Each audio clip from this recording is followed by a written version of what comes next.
Alright, sorry about that. I had to put this in a vise. Then I had my third hand, so you can push that down and push this in. I'm going to show you. It's got the groove here. And you want to check that and make sure that that ball's working right. Okay, then what you do is you put this in here.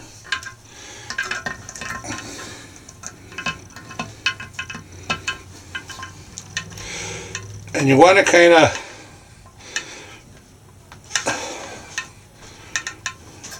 line this fork up so it's over your input shaft hole. And this cylinder, as you can see, is on the top.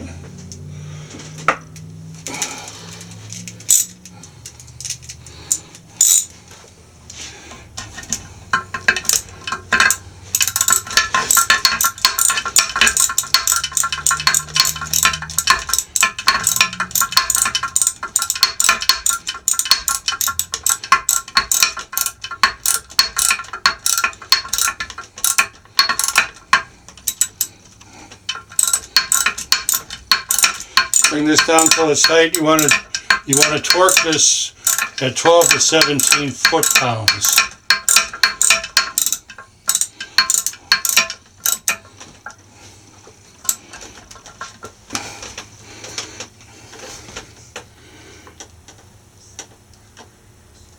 Right about there.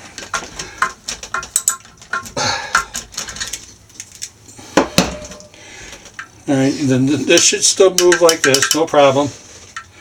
You line that up. And then it says,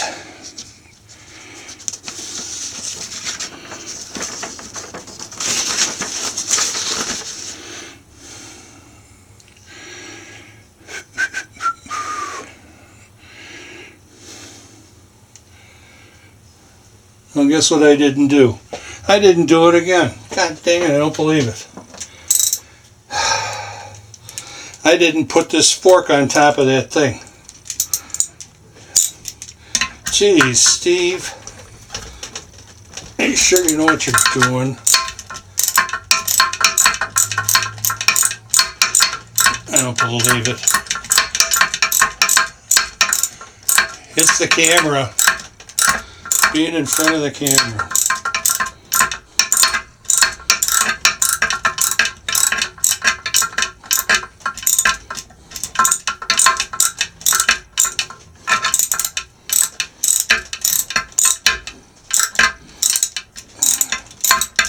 What an idiot.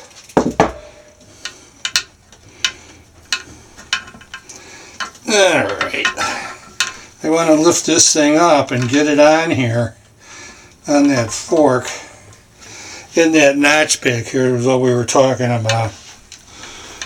I can't believe I did that. I did that on the 5060 transmission too.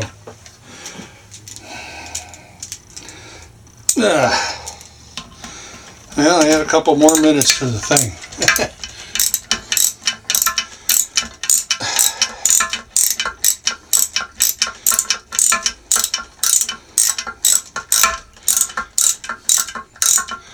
By the way, I'm reading off the instructions here from the transmission manual that we have on Red Square. If you go into Red Square and go on to into the manual section, you get down there by transmissions.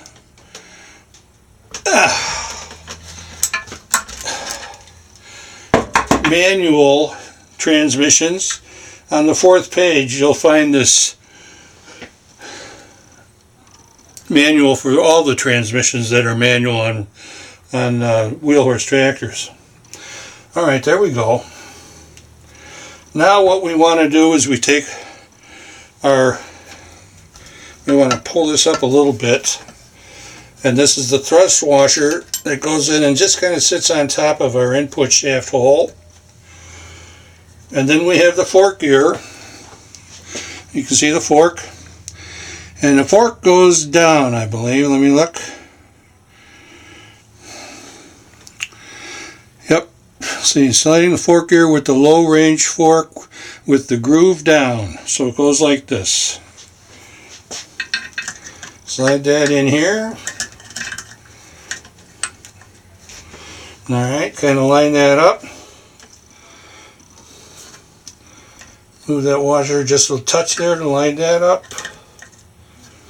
Alright, then we take our input shaft and we put this in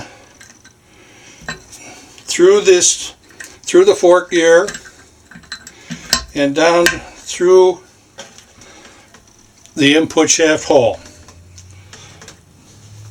And then the only thing left is this guy, and they call this the spline gear assembly, gear and spline assembly, and it goes in like this. It's going to go down inside this fork gear.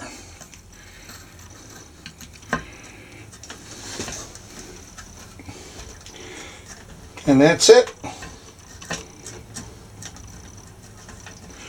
There you have it. Now we can test this.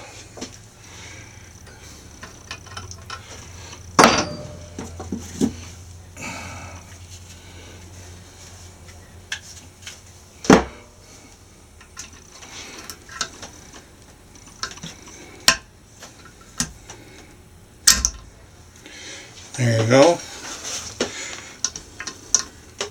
That slides this particular gear up into this one, and when you go down, this gear takes over on this.